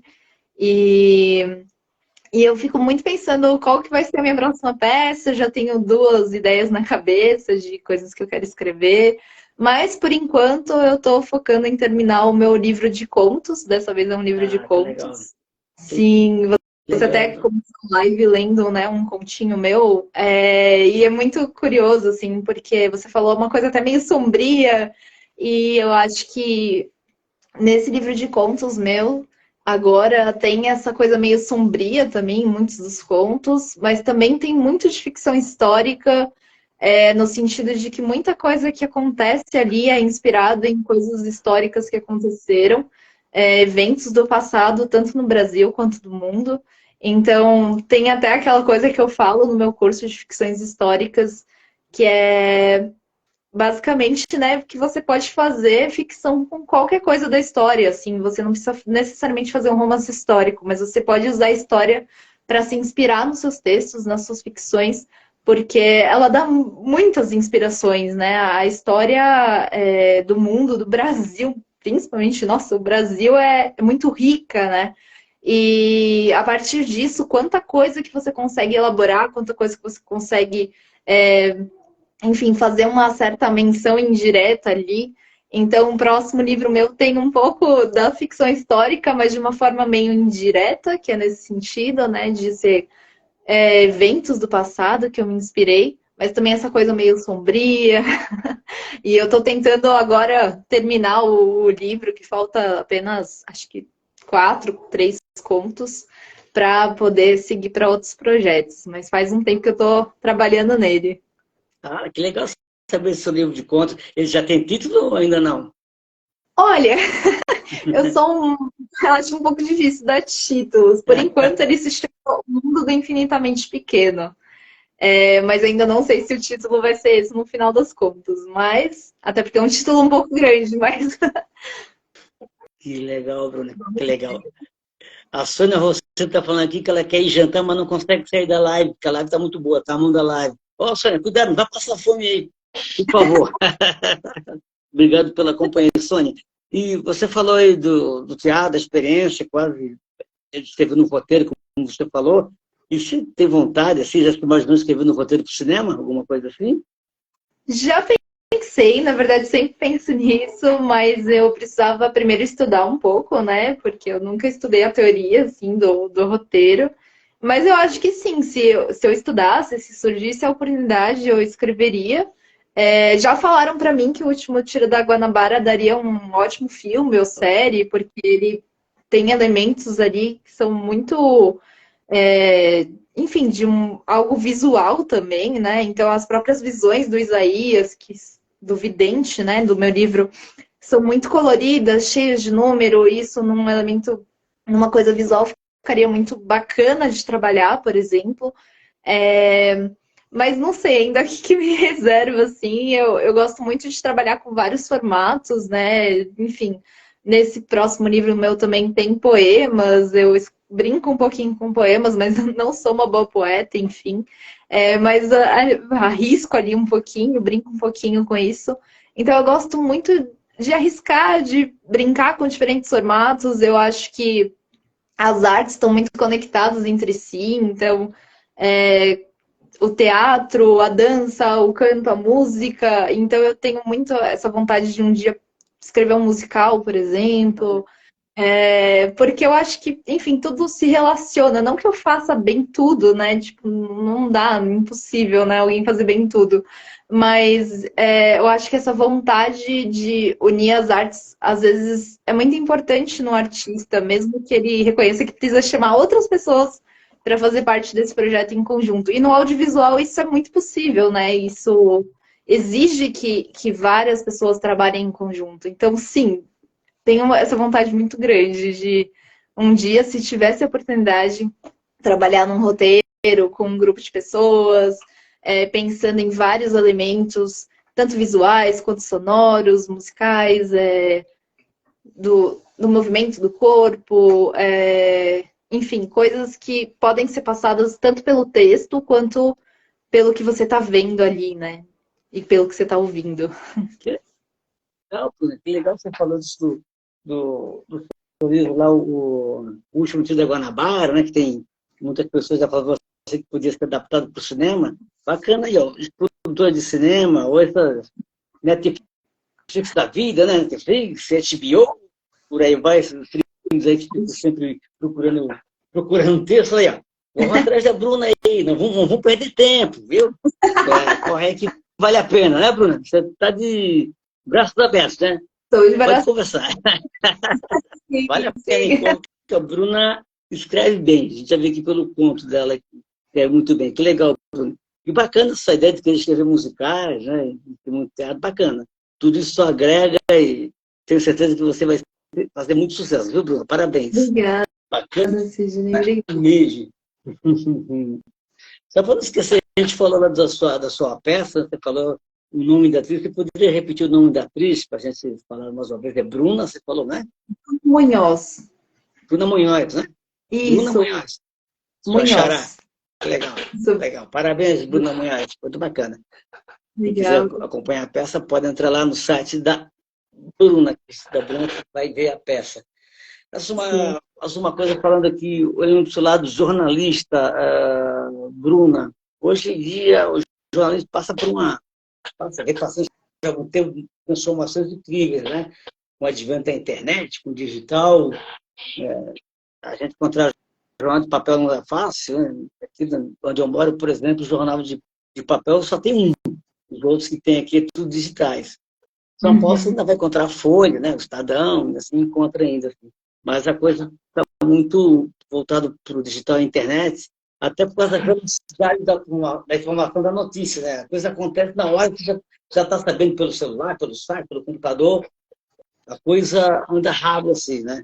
Mas com isso também tem, com essa onda, né? A nova onda de informação pelas redes sociais, internet, também tem um lado ruim, né? Porque tem muita gente colocando notícias sem ter cuidado, sem ter aquele cuidado que tem o jornalista de fazer a apuração, os pecados, todo aquele processo que envolve a exposição de uma notícia, né? No ar, no jornal, seja o que for. Como é que você vê isso, essa fase do jornalismo para você que é jornalista, né? Essa loucura que a informação, como eu falei, é uma velocidade incrível, assim, informação. Acontece o fato, você já está sabendo na hora, nos seus celular, no computador, em qualquer lugar do mundo. Né? Acontece alguma coisa, você já está sabendo, assim. Como é que você vê isso? Essa velocidade tão grande da informação, você percebe esse problema que tem do prejuízo da informação não ser bem tratado, não chegar bem legal para quem está lendo. Como é que você vê tudo isso? Você como jornalista. Nossa, essa pergunta dava uma outra live só sobre isso. Mas é complexo, né? Tem muitos fatores, assim, entre eles as fake news, os interesses de pessoas em financiar fake news, enfim, tem o problema de não ter verba, né, financiando o jornalismo, né? Então, os jornais ficam muito dependentes de assinantes, de publicidade, que era uma coisa que funcionava antigamente, mas hoje em dia está bem escasso, né? Até porque sempre a maior fonte dos jornais veio pela publicidade, né? E, enfim, no jornal você consegue falar muito mais daquele assunto, você tem muito mais espaço do que no Instagram, num post de Instagram, num Twitter, agora no Threads, né? Threads, nem sei como fala, do que pelo Facebook. Até porque as pessoas estão naquele ritmo de rede social, né? Elas estão passando a notícia, passando enfim, o que seja, assim, a foto, o texto, elas leem muito rápido aquilo. A rede social ela é feita para você passar aquilo rápido, para você ficar cada vez mais imerso, não sair dali. Então, ela é totalmente projetada, desenhada, pensada e pesquisada para isso, né? Para você ficar imerso ali. E, ao mesmo tempo, é um ambiente em que você não consegue se aprofundar muito em algum tema, a menos que você queira, que você esteja buscando por isso. E quando você está, é maravilhoso, né? Porque você consegue encontrar de tudo online. Mas isso gera um problema muito grande para os jornais, né? E para o jornalismo em si, porque, enfim, as pessoas às vezes só leem os títulos das notícias, elas não vão ler o texto inteiro. Enfim, vem as postagens nas redes sociais e é aquilo que elas vão consumir.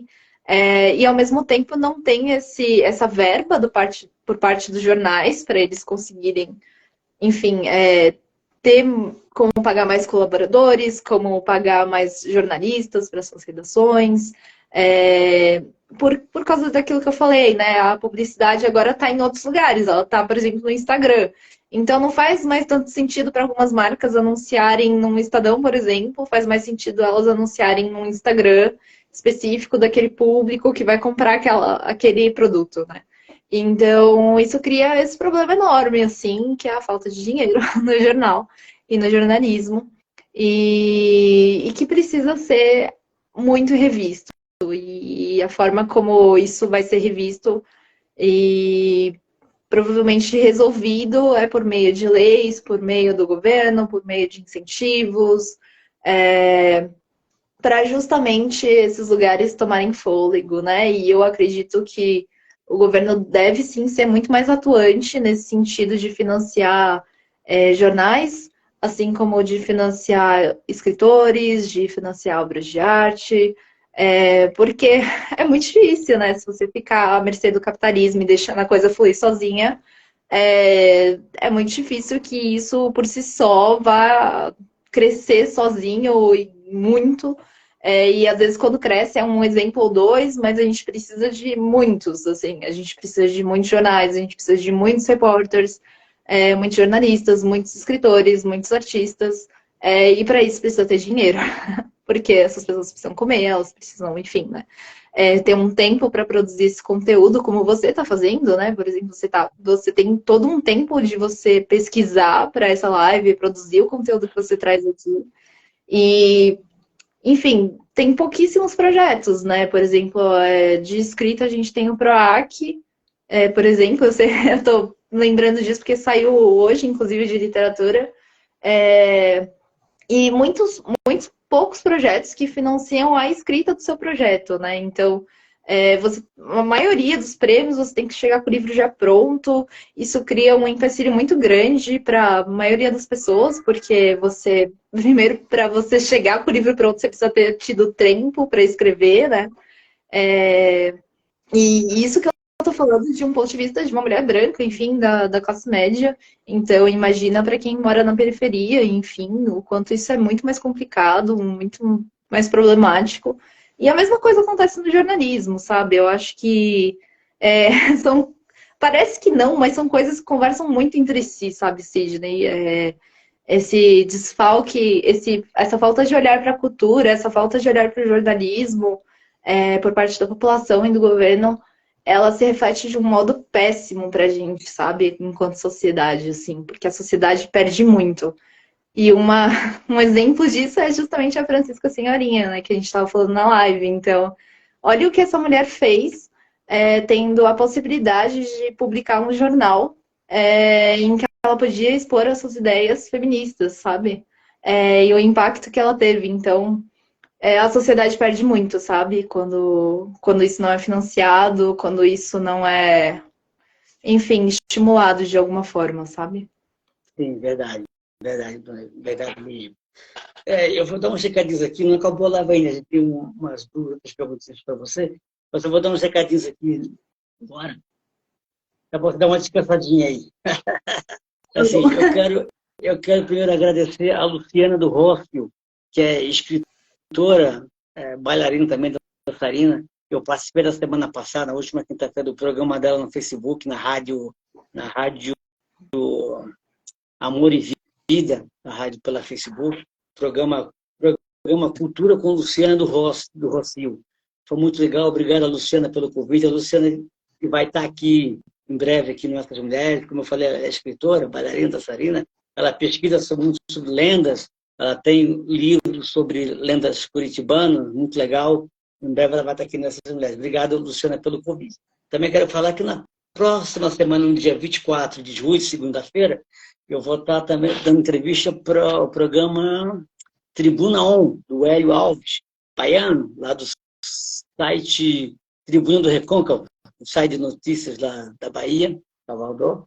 E eu vou ser convidado dele na próxima segunda-feira, 24, vou ser entrevistado. Obrigado, Hélio, pelo convite. Estaremos lá. Quem quiser assistir, pelo YouTube, vai ser também transmitido simultaneamente pelo Facebook, Instagram, mas pode acompanhar pelo YouTube, no canal Tribuna On, Tribuna do Recôncavo, segunda-feira, 24 de julho, às 21h30. Entendeu?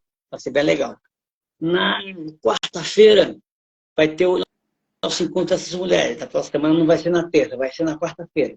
Quarta-feira, 19h, eu vou receber aqui a professora, escritora pernambucana, Fátima Soares. A Fátima Soares, além de professora, escritora e ótima escritora, poeta, ela é coordenadora do projeto Velhas Sábias, Bruna. Velhas Sábias é um projeto muito bonito.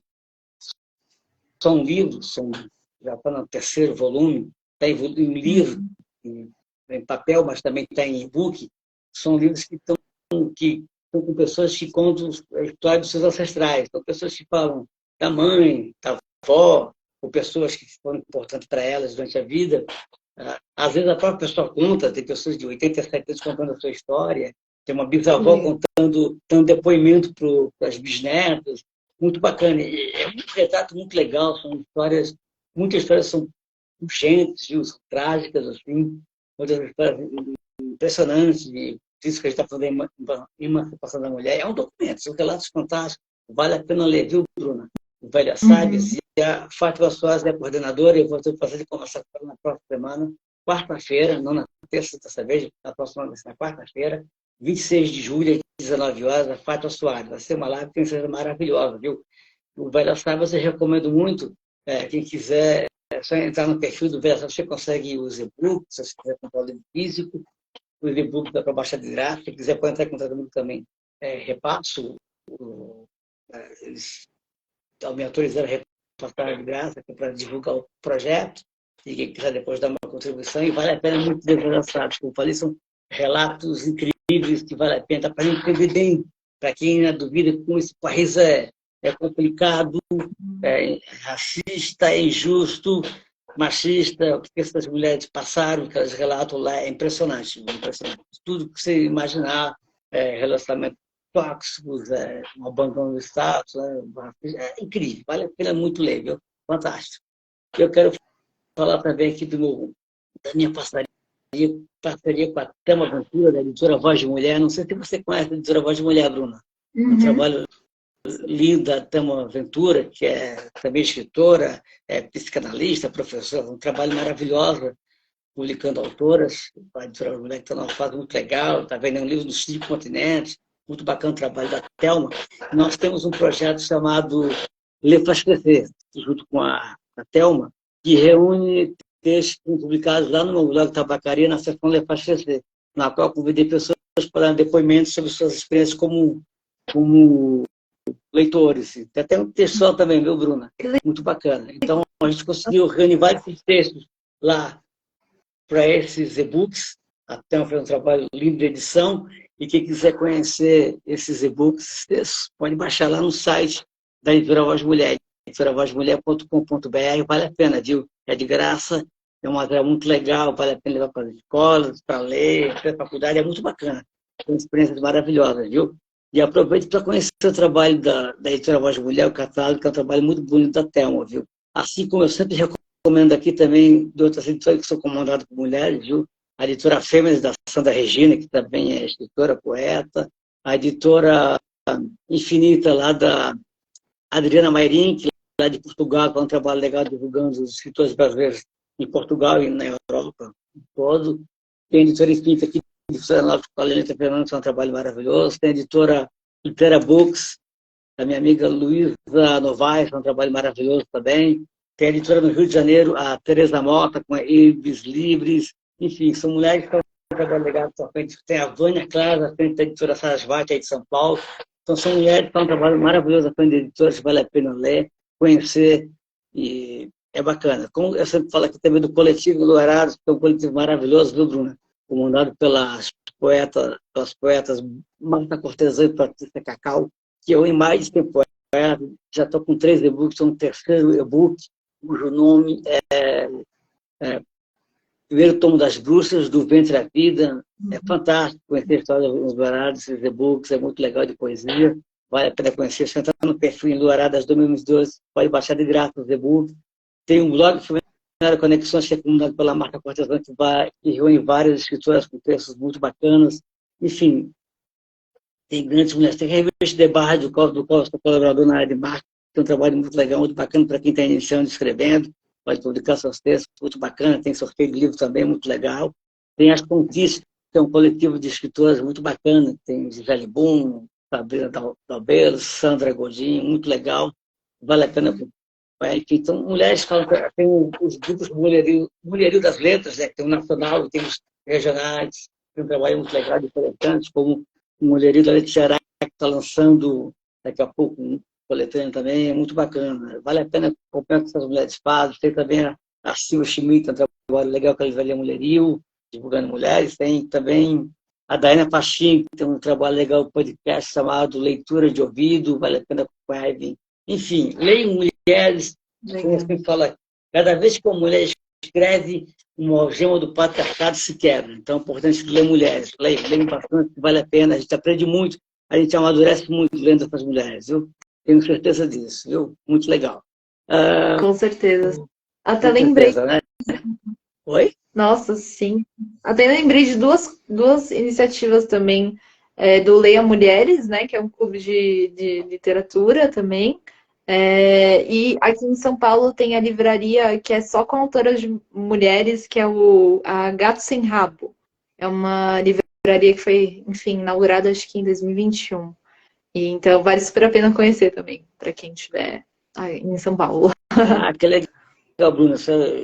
Para não esquecer também do coletivo Somos Tigres, um coletivo que está aqui nas redes sociais, e é uma escritora muito legal, liderada pela escritora Juliana Ross, que é americana, que tem uma história muito legal com literatura, que saiu de um relacionamento tóxico, entrou em depressão, e a escrita, a literatura resgatou a Juliana, muito bacana. Então, ela tem esse coletivo que defende todos os direitos das mulheres, que reúne escritoras, que é muito bacana também. Somos Tigres, e vale a pena também acompanhar.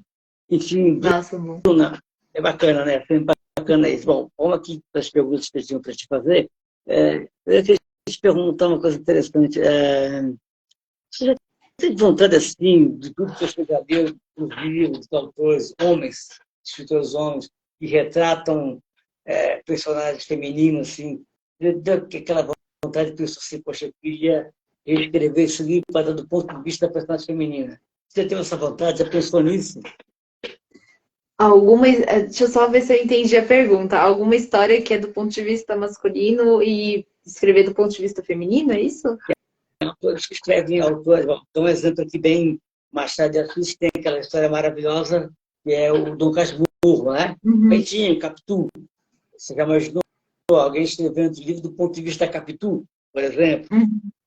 Então, isso que ele pensou, deve ter uma história, um texto, e tem uma personagem feminina, e você pensou assim, poxa, eu queria abordar essa história do ponto de vista do personagem feminino, da mulher. Já pensou, teve essa vontade, alguma ideia, algum personagem feminino que você falou, eu queria ver essa história do ponto de vista dela. Já pensou isso? Engraçado, porque você falou que nem do Machado de Assis, né? Eu tenho quase certeza que eu já vi do ponto de vista da Capitu algum livro. Eu mesma tô pensando aqui se teve algum livro que eu já. A Margaret Atwood também, ela já escreveu o livro A Odisseia de Penélope, né? Que é do ponto de vista da Penélope. Mas eu mesma já pensei em escrever, mas não um livro que já estava pronto, mas sim alguma história brasileira, enfim, do passado brasileiro, que foi contado sempre do ponto de vista de um homem, e só que contado do ponto de vista de uma mulher, sabe? Tem um livro que é um romance histórico escrito por uma mulher que... Ai, eu não vou lembrar agora. Deixa eu ver aqui se eu consigo. Acho que é o Gonçalves Dias, que, se não me engano, é que eu tô com medo de falar uma besteira muito grande. Porque, assim, é um escritor brasileiro, um poeta, que matou a mulher dele. E que agora eu não vou lembrar.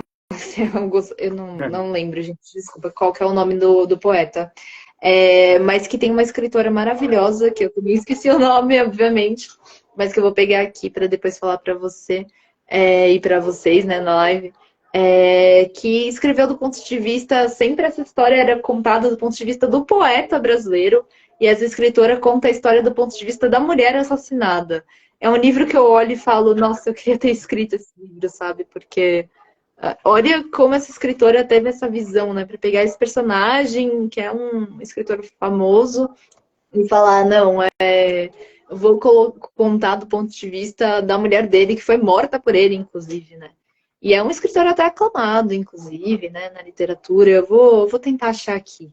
Que eu menciono até ele no meu curso de ficções históricas, mas agora me fugiu o nome. Mas eu nunca pensei muito sobre isso, assim, nunca teve uma ideia que eu falei, nossa, não, queria, ou até da literatura, assim. Que legal, Bruna. Até você citou aqui os erros que existem de um físico do ponto de vista pessoal feminino. Eu lembrei de um aqui, de uma autora que faz parte do catálogo da editora Voz de Mulher, a Caroline Lucena, que é paraense. Ela escreveu um livro que foi lançado no passado sobre o olhar de Camille, que é um livro que faz referência lá a Dama das Camélias, né? Livro super conhecido, do Alexandre Dumas, né? Vou falar agora em francês aqui. E exatamente o livro conta do ponto de vista Camille, né? É muito legal isso. O livro foi lançado o primeiro volume ano passado, tem uma segunda parte, deve ser lançado esse ano, ou ano que vem. Também tem isso, muito bacana isso. A Carolina Luciana, que é uma história que eu até já entrevistei aqui nessa conversa, um papo bem legal, bem interessante isso, né? de contar a história do ponto de vista do personagem feminino. É bacana Sim. isso, né? É legal, é legal. Sim, Bem legal gosto mesmo. muito.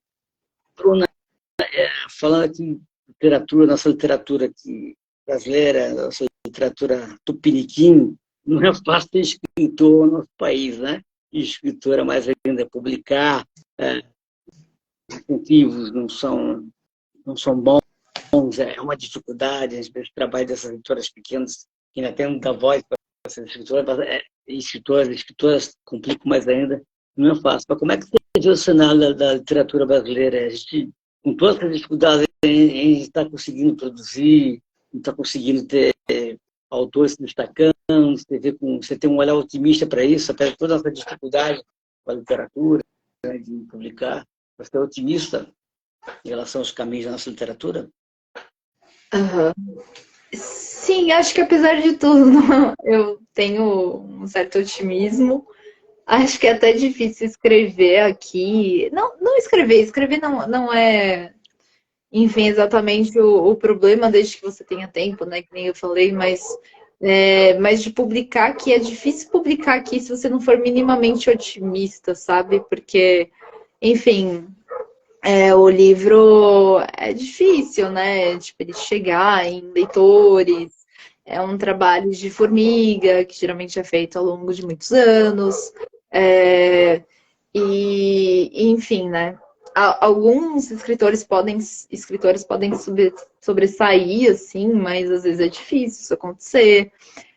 Mas o que eu vejo, sim, e aí desse lado acho que eu estou olhando mais do ponto de vista da crítica literária, é que os autores brasileiros, as autoras brasileiras, têm ganhado mais espaço, não só na mídia tradicional, né, no jornal, enfim, quanto no online, exatamente por iniciativas como a sua, iniciativas de outras pessoas que trazem à tona essas pessoas que escrevem aqui no Brasil, então isso é muito bom.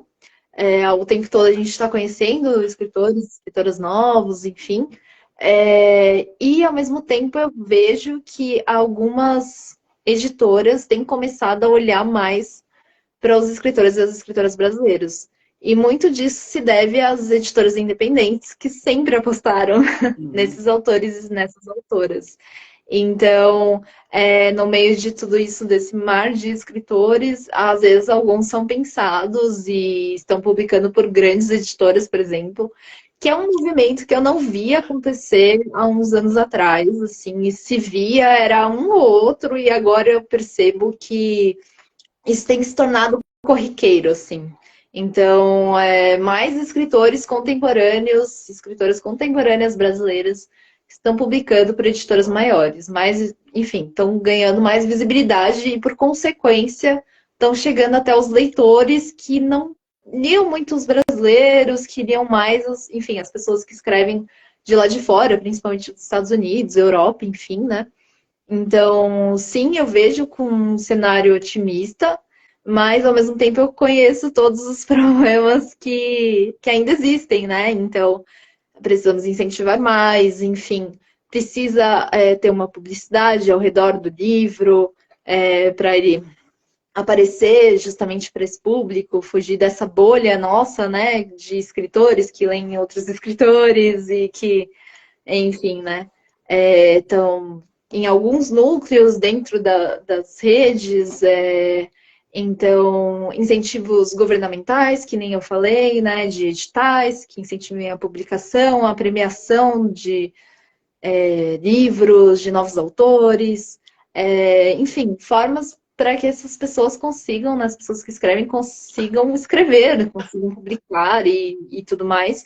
E é claro, um grande incentivo à leitura das crianças, e aí volto naquilo também que eu falei, que com um ambiente favorável, em que a arte esteja presente, né, na constituição ali da criança, na educação dela, ela vai naturalmente se interessar por aquilo, ela vai naturalmente ler mais, né? Enfim, como fazer isso eu não sei, mas eu sei que precisa existir esse esforço, assim, esse esforço é de cada pessoa sim também, mas também é dos nossos governantes, enfim, é também de várias escalas, assim, não dá para também pensar que só uma pessoa vai mudar o mundo sozinha, né?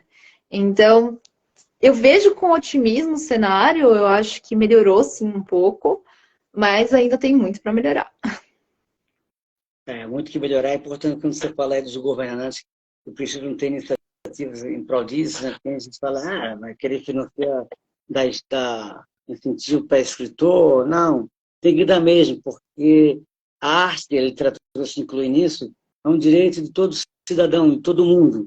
Para a gente ter acesso a isso, é importante que tenham políticas governamentais que incentivem, né, o artista, o escritor, a poder escrever e que esses livros cheguem ao leitor. Isso é um direito de todos. Né? É bom pensar que a gente fala que não, isso é bobagem, querer arte, teatro, cinema, literatura, artes plásticas, isso é uma bobagem, isso não interessa ao povo, não, é errado.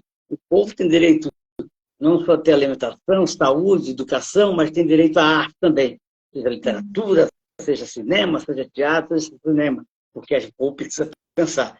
E a arte faz a gente pensar, né, Bruna? Isso é importante. E pessoal que vê que se discutindo que a arte é bobagem, que é supérfluo, que não interessa ao povo, na verdade está querendo que você não pense, viu? Quando acha que a arte não é um direito do povo, da população. Bruna? É importante que a gente diga isso, assim. Assim como a educação, a ciência.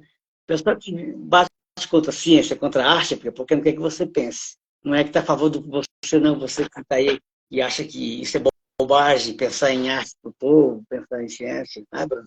Precisa ter essa Exato. consciência. Né? E a arte também é um lazer, né? Também, além de tudo isso, é um lazer. Então, as pessoas têm que ter direito ao lazer, né? É o mínimo. E as pessoas nem percebem, mas elas já procuram isso o tempo todo, né? Tanto nas redes sociais, quando elas veem um quadrinista ali publicando um quadrinho, um HQ, em formato de tirinha, né? Enfim, que ela vai passando, quanto numa Netflix, que ela vai ver uma série, enfim, textos que ela lê, né? Mas às vezes as pessoas não param para pensar nas produções nacionais, né? E que esses artistas existem, né? Elas nem sabem, na verdade, muitas vezes é até uma ignorância pessoal delas, né? De nem conhecerem, assim.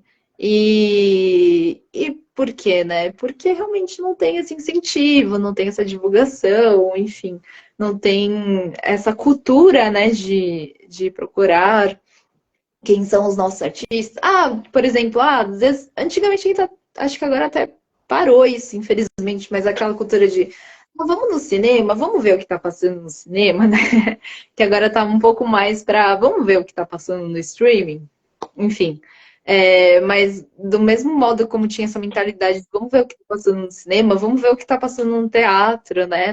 Nos teatros que, enfim, existem perto de mim. Vamos ver o que autores brasileiros ou autores aqui da minha região estão escrevendo para incentivar a literatura aqui da minha região. E aí passar disso para outros lugares, porque, enfim, quem produz do seu lugar tem muito a dizer sobre o seu lugar e tem muito a dizer e tem muito em relação a você, né? Você vai se identificar muito ali naquela obra, enfim, muita coisa vai repercutir dentro de você. Então, enfim, é ótimo conhecer essas iniciativas todas, né? Sim, Bruno, legal. Legal você falou disso, que é importante a gente ler escritores que fazem parte da nossa região, do nosso estado.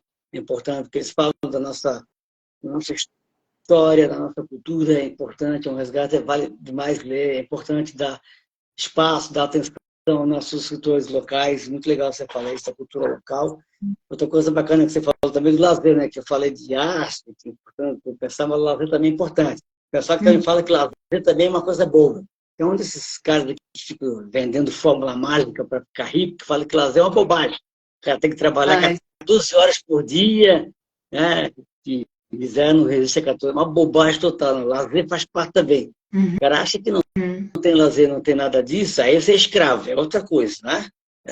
Tem que ter isso, bobagem, tem que ter esse cuidado também. É bem lembrado você falar isso, Bruna.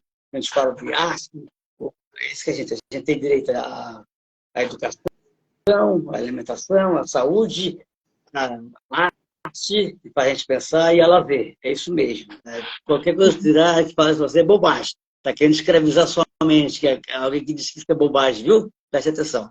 Meu tio aqui, de Madrugadas aqui, boa noite. Obrigado, tio. Vai ser bem-vindo.